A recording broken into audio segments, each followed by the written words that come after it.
Muchas veces la fe es un concepto que se puede interpretar mal. La Biblia nos enseña que somos salvos solamente por la fe en Jesús, pero eso significa que solamente con creer en nuestra mente en Jesús ya somos salvos, o también es importante nuestro estilo de vida.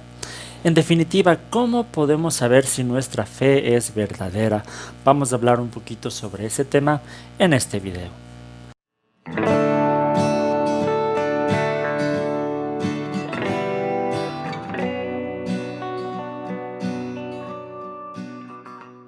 Que el Señor les bendiga, queridos amigos, queridos hermanos. Bienvenidos a Cibersaulo, mi canal en el YouTube. Mi nombre es Hugo Vázquez. Si están aquí por primera vez, lo que hacemos aquí en el canal es estudiar la Biblia, estudiar la teología. Así que pueden suscribirse al canal para estar pendientes de todos estos videos. Estamos siguiendo una serie de estudios sobre la primera epístola de Juan. Y en esta ocasión hemos llegado ya a Primera de Juan al capítulo 5 y vamos a estudiar o analizar un poquito los versículos desde el 1 hasta el 5. ¿Qué es la verdadera fe o cuáles son las evidencias de tener una fe verdadera? En este pasaje el apóstol Juan nos va a hablar precisamente de eso, de cuáles son las evidencias para así nosotros también poder evaluar nuestra fe. Vamos a dar lectura del texto que está en 1 de Juan 5 del 1 hasta el 5. Dice el apóstol Juan: todo el que cree en Jesús todo el que cree que Jesús es el Cristo ha nacido de Dios, y todo el que ama al Padre ama también a sus hijos. Así, cuando amamos a Dios y cumplimos sus mandamientos, sabemos que amamos a los hijos de Dios. En esto consiste el amor a Dios, en que obedezcamos sus mandamientos, y estos no son difíciles de cumplir. Porque el que ha nacido de Dios vence al mundo. Esta es la victoria que vence al mundo, nuestra fe. ¿Quién es el que vence al mundo, sino el que cree que Jesús es el Hijo de Dios? Juan comienza aquí todo este pasaje diciendo: todo aquel que cree que Jesús es el Cristo. Con esta frase ya nos muestra cuál es el objeto de nuestra fe, que es precisamente Jesús, y especialmente el hecho de creer que Jesús es el Cristo, es decir, el Mesías de Dios, quien es enviado para salvarnos de nuestros pecados y para darnos vida eterna. Pero esta fe no es solamente un conocimiento intelectual, sino más bien es una confianza total en la obra de Jesús, la cual va a dar como resultado una entrega total a Él. Es por esto por lo que este pasaje nos muestra algunas evidencias de haber depositado en realidad nuestra fe en Jesús. Y lo primero es que debe haber un nuevo nacimiento. Por eso el versículo 1 dice: todo el que cree que Jesús es el Cristo ha nacido de Dios. Lo primero que dice que sucede, Juan, cuando creemos en Jesús es que hemos nacido de Dios. Es decir, tiene que haber un nuevo nacimiento. Esto habíamos ya comentado en ocasiones anteriores, que en doctrina cristiana se conoce como regeneración. Es decir, es lo que hace el Espíritu de Dios en nosotros, darnos una nueva vida, un nuevo nacimiento, cuando el Espíritu de Dios viene a morar en nosotros y así nos capacita para cumplir la voluntad de Dios.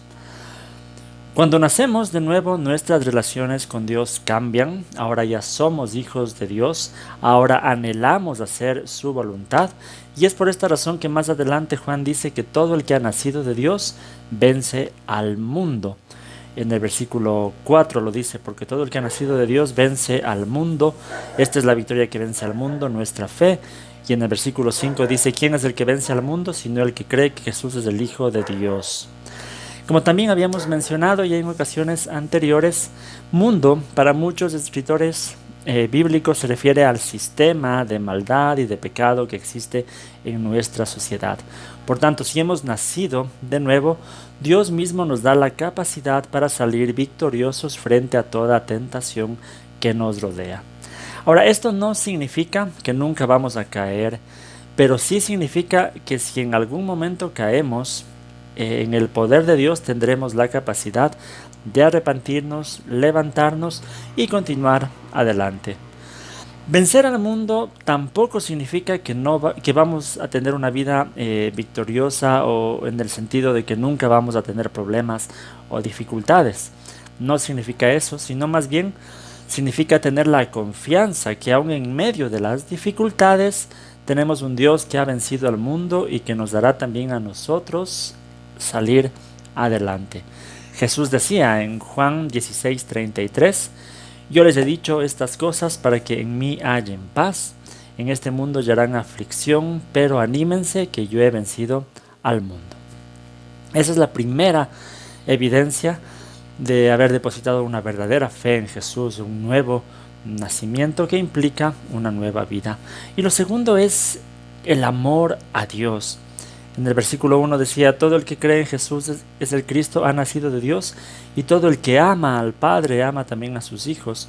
Vemos aquí que Juan habla de que el que ha nacido de Dios ama al Padre. Es un resultado inmediato de tener un nuevo corazón, amar a Dios. Entonces no se puede decir que tenemos fe en Jesús y que hemos nacido de nuevo si no amamos a Dios. Recordemos que el principal de los mandamientos desde el Antiguo Testamento siempre ha sido amar a Dios sobre todas las cosas. Deuteronomio 6, 4 y 5 decía: escucha, Israel, el Señor nuestro Dios es el único Señor. Ama al Señor tu Dios con todo tu corazón, con toda tu alma y con todas tus fuerzas. Entonces, si el amor por Dios está por sobre todas las demás cosas en nuestra vida, eso nos debe impulsar a vivir una vida de adoración, es decir, una vida consagrada totalmente para el servicio de Dios, una vida en donde nada es más importante que hacer la voluntad de Dios. Y la consecuencia de esto es que nos esforzamos en cumplir los mandamientos de Dios. Por eso en el versículo 3 dice: en esto consiste el amor a Dios, en que obedezcamos sus mandamientos, y estos no son difíciles de cumplir. Entonces no podemos decir que amamos a Dios si no nos esforzamos por cumplir sus mandamientos. El apóstol Juan dice que estos no son difíciles de cumplir. En el idioma griego literalmente dice: estos no son pesados. Entonces es algo similar a las palabras de Jesús en Mateo 11, 29 al 30, donde dice: carguen mi yugo y aprendan de mí, pues soy apacible y humilde de corazón, y encontrarán descanso para su alma, porque mi yugo es suave y mi carga es liviana. Entonces, pero para mantenernos libre de toda contaminación del pecado y del mundo, sabemos que esto no es tarea fácil. En realidad hay cosas muy difíciles en la vida cristiana. Entonces, ¿por qué dice que los mandamientos no son pesados si sabemos que en realidad hay cosas muy complicadas y difíciles en la vida cristiana? Tenemos que decir que por un lado es porque Dios mismo nos da de su espíritu que nos capacita para cumplir esos mandamientos. Pero por otro lado, esto es lo interesante aquí, es que el amor por Dios hace que los mandamientos no sean pesados. El amor hace que cualquier sacrificio que hagamos por Dios no sea una carga, sino más bien un privilegio. ¿Cómo podemos ilustrar un poco este tema del amor? Yo estaba pensando hace un tiempo atrás que yo tengo un hijo que tiene 1 año y medio en este momento, y desde hace 1 año y medio con mi esposa nos cambió la vida totalmente. No ha sido muy fácil el tema de tener un hijo. Hemos tenido malas noches, terminábamos los días muy cansados. Hasta hoy sigue siendo a veces un esfuerzo el estarlo cuidando y todo eso, pero es algo que no cambiaríamos por nada. No cambiaríamos por nada el privilegio de poder tener a nuestro hijo. Es porque el amor hace que las cargas no sean pesadas. Aunque son pesadas, pero el amor aliviana las cargas. Entonces esto es muy, muy importante, y es una ilustración para comprender que si amamos a Dios, no vamos a pensar que los mandamientos de Dios son gravosos o son pesados, sino más bien el amor va a alivianar nuestra carga. Dice el Salmo 119, los versículos 47 y 48: Pues amo tus mandamientos y en ellos me regocijo. Yo amo tus mandamientos y hacia ellos elevo mis manos. Quiero meditar en tus decretos. Si amamos los mandamientos de Dios, vamos a cumplirlos. Hemos visto dos cosas que son una evidencia de una fe verdadera: el nuevo nacimiento, el amor por Dios, y otra cosa muy importante es el amor al prójimo. Decía el versículo 1, todo el que cree que Jesús es el Cristo ha nacido de Dios, y todo el que ama al Padre ama también a sus hijos. Entonces el apóstol Juan nos recuerda aquí algo que ha venido enseñando en toda su epístola, y es que si amamos a Dios, esto inmediatamente tiene que verse reflejado en nuestro amor al prójimo. No podemos decir que amamos a Dios si no estamos amando a nuestros semejantes. Ya lo dijo también en 1 de Juan 4:20. Si alguien afirma yo amo a Dios pero odia a su hermano, es un mentiroso, pues el que no ama a su hermano a quien ha visto, no puede amar a Dios a quien no ha visto. Y el amor a nuestros semejantes tampoco es un concepto abstracto que tenga que ver solo con sentimientos, sino más bien es algo que tiene que traducirse en obras, en compasión, en misericordia a favor de los demás. Jesús alguna vez contó una parábola acerca del juicio final, donde dijo que va a separar las ovejas y las cabras, es decir, separar a los que son sus hijos de los que no son. Y la principal evidencia de saber quiénes son hijos de Dios es que ellos harían obras de misericordia hacia los más necesitados. Eso está en Mateo 25, todo el pasaje del 31 al 40. Pero en los versículos 35 y 36 dice: porque tuve hambre y ustedes me dieron de comer, tuve sed y me dieron de beber, fui forastero y me dieron alojamiento, necesité ropa y me vistieron, estuve enfermo y me atendieron, estuve en la cárcel y me visitaron. Esa es la evidencia el día del juicio.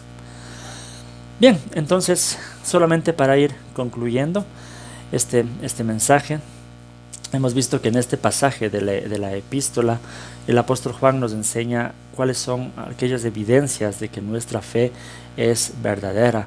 Y esto es que tiene que haber un nuevo nacimiento en nosotros, que da como resultado una nueva vida espiritual que nos hace parte de la familia de Dios.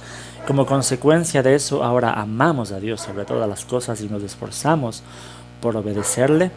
Y al mismo tiempo amamos a nuestro prójimo como a nosotros mismos, y no solo de sentimientos, sino en acciones, en obras, en compasión y en misericordia. Esas son las evidencias. Que el Señor nos ayude para poder cumplir con lo que Él espera de nosotros.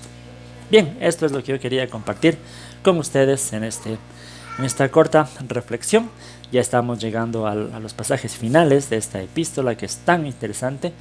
Ya estará entonces muy pronto disponible el libro sobre la primera epístola de Juan. Recuerden que ya hemos terminado dos series, algunas series, pero entre ellas la de la epístola a los Efesios y la epístola de Santiago, que han dado como resultado también dos libritos. Uno se llama Edificar la vida en Cristo y el otro se llama Una fe que obra. Esos libritos están disponibles en Amazon, en el formato Kindle, también en la versión impresa. También en mi página web todoteos.com pueden encontrar los libros, el enlace para adquirirlos también en versión PDF, si es que prefieren tenerlos en esa versión. Saben que de esa forma también apoyan a este canal para poder seguir adelante. Bien, gracias por mirar este video. Últimamente no he estado haciendo tan seguidos los videos, ya les iré contando un poquito más, que anden en otras actividades, pero esperamos en Dios poder seguir adelante también aquí en el canal. Entonces sigan las redes sociales como Cibersaulo, como Todoteos, la página web todoteos.com, donde están todas las cosas del ministerio. Pueden descargarse la aplicación para Android, que es Todoteos también. Es una muy buena aplicación que les acompaña en su crecimiento espiritual. Entonces, eso quería compartir con ustedes. Recuerden suscribirse al canal si es la primera vez que están por aquí. Recuerden compartir estos videos, y les voy a dejar por aquí unas dos sugerencias de videos que les puede gustar el enlace para que se suscriban al canal y conmigo será hasta una próxima oportunidad. Que el Señor les bendiga.